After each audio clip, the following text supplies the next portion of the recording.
Shalom Bapak Ibu Saudara yang dikasihi oleh Tuhan. Saat ini kita ingin membahas tentang bagaimana cara mengubah emosi negatif menjadi positif. Setiap orang pasti memiliki yang namanya emosi, entah itu emosi positif ataupun negatif. Menurut penelusuran saya di Google, emosi adalah reaksi terhadap sesuatu atau seseorang yang sangat intens namun dalam waktu yang singkat.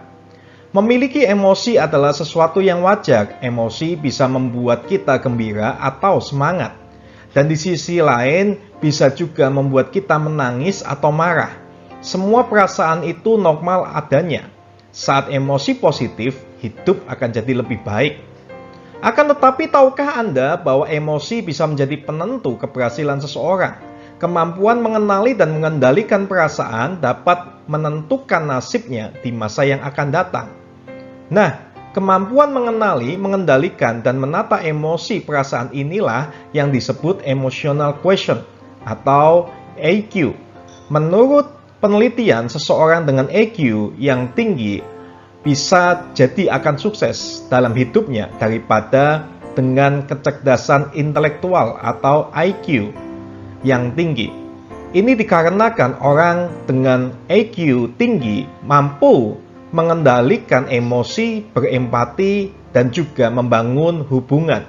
Kemampuan menata emosi dan hubungan ini akan berpengaruh besar dalam karakternya, yang akan mempengaruhi jalan hidupnya. Sebagai seorang Kristen, kita juga perlu memiliki EQ yang tinggi. Mengapa? Karena EQ yang baik akan berhubungan dengan penguasaan diri. Penguasaan diri tentu akan memudahkan kita untuk melakukan apa yang baik di mata Tuhan. Nah, namun demikian, penguasaan diri yang baik memang tidak mudah. Emosi positif dan negatif akan berganti-ganti seiring waktu. Bagaimana saat kita menghadapi emosi yang negatif? Ternyata Alkitab punya jawabannya. Mari kita simak sama-sama. Pertama, tentang kemarahan. Di dalam Efesus 4 ayat 26-27, apabila kamu menjadi marah, janganlah kamu berbuat dosa. Janganlah matahari terbenam sebelum padam amarahmu, dan janganlah beri kesempatan kepada iblis. Adakah di antara kita yang tidak pernah marah? Tentu kita semua pernah marah, baik marah kecil ataupun besar. Marah adalah salah satu emosi yang wajar meski tidak enak. Memang ada kalanya kita perlu marah demi sesuatu yang benar. Namun marah yang tidak terkendali akan mengarahkan kita jatuh dalam dosa. Bagaimana mengendalikan marah?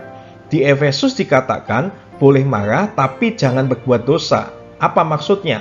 Semisal ketika kita marah, pastikan kita memiliki self-control. Dengan demikian, kita pun terhindar dari perbuatan-perbuatan dosa.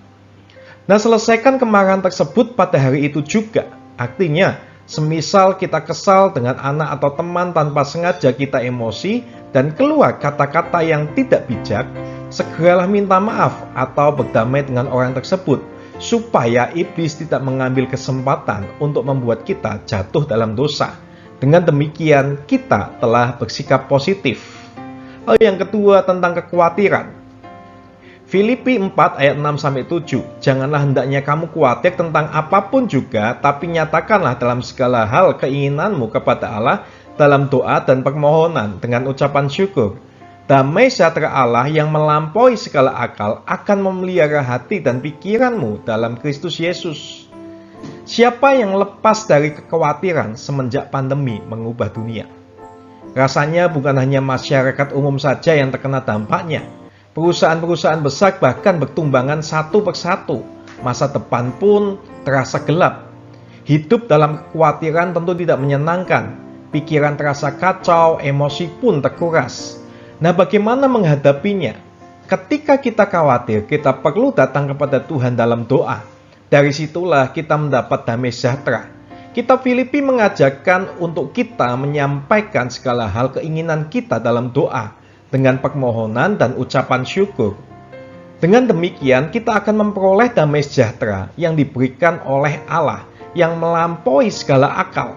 Artinya, damai sejahtera yang tidak masuk akal, tapi bisa kita rasakan dan nyata.